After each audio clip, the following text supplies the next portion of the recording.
Hey, what's going on, guys? Hope everyone's having a good day out there. So today I kind of wanted to talk about the ups and downs of becoming a digital nomad and what all comes with that because a lot of people see all like the nice positive stuff, but I think it's rarely shown like all like the bad stuff that comes with it. Because with a job like this, with a career path like this, it's can be really uncertain. And if you don't really have like some kind of career already in mind and set up, then jumping right into it can be a little iffy. Uh, you can do it, it is possible, but I think it's going to be a little bit harder compared if someone plans ahead and gets ready before they jump like both feet in. So right off the bat, I kind of want to give a shout out to another YouTuber out there who's kind of going through these ups and downs. He's just becoming a digital nomad, and it's pretty interesting following his journeys. So go check out This Is Kyle's Life. He's a Scottish guy who, around my age, and he took off from Scotland and went to Australia to go work there and then start his digital nomad career. I guess working in Australia for a bit, then going to other countries and pursuing his passions. So me and him kind of have a lot in common for like videography kind of work and stuff. Like that's kind of what we both do. We want to make more cinematic kind of vlogs and he's trying to get into filming for like the tourism industry, which I am too. So I can kind of relate a lot to what he's going through. But it's a good example to show you like even if you do plan everything and you save a bunch of money and you're building up a skill you can make money with, it may not be enough.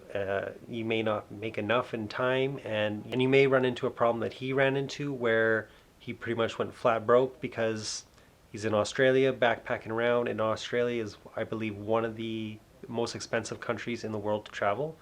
Probably pretty close to what the prices are in the big cities in Canada, I'm sure.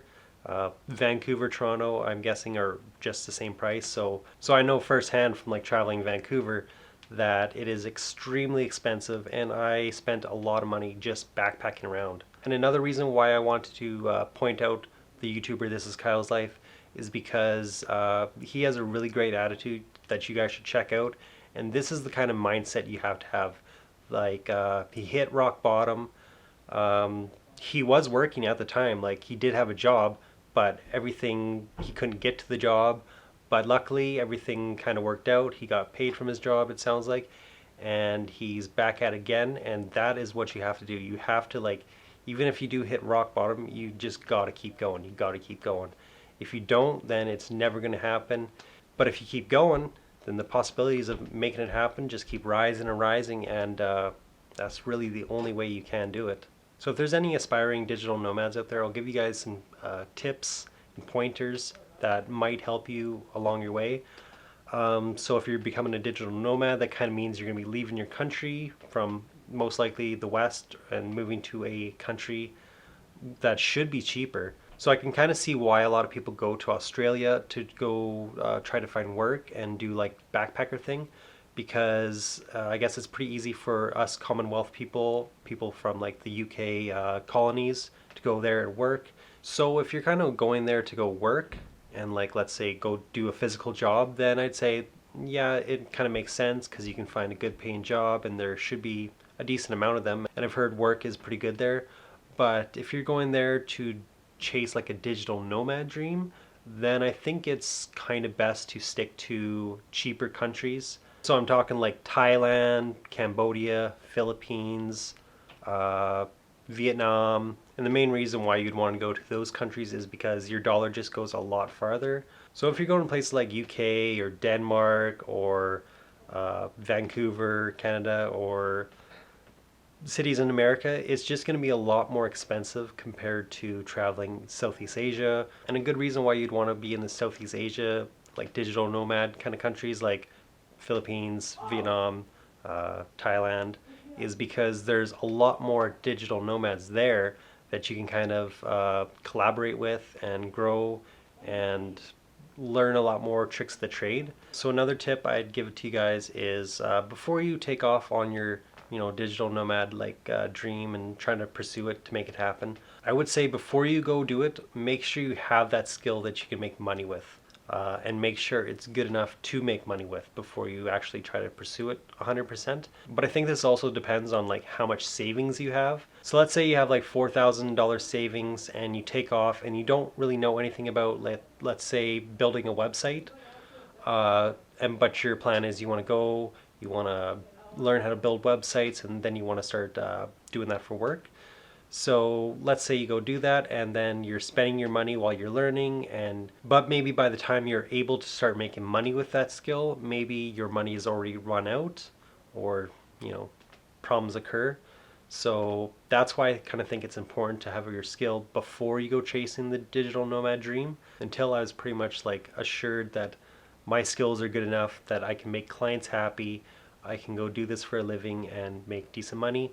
And when I felt my skill level was good enough, that's when I started saying like, this is what I want to pursue, and I want to make this happen. And for me, part of the skill is like social media. So that's kind of reason why I didn't really try to pursue this last time I went to Philippines. So I felt like I could make professional films and make clients happy as I did before I went to the Philippines last time. And I started a company before that. But my YouTube channel just was not big enough, and I just did not feel it was the best thing to like try to pursue that right now. I guess I could have, and I could have just tried, but I felt like I want to make sure I was at a certain skill level and like level with my social media before I started like actually pursuing that full time. And it seemed to kind of work for me. So again, that's like just my opinion on how I went about it. Um, a lot of people go about it way different ways. I've heard people go in to Southeast Asia with $20,000 and they're saying, I'm going to make this happen or I'm going to go broke. And usually, if you got that kind of mindset, you can make a lot of crazy things happen.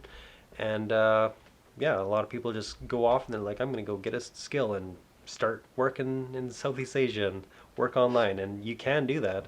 But my advice is you should probably have a skill level before you jump into this, just to make this a bit more safer and a bit more stable. So go check out This Is Kyle's Life. He's got a really good YouTube channel. He does great vlogs. He's going to be traveling all over, I guess, the world pretty much.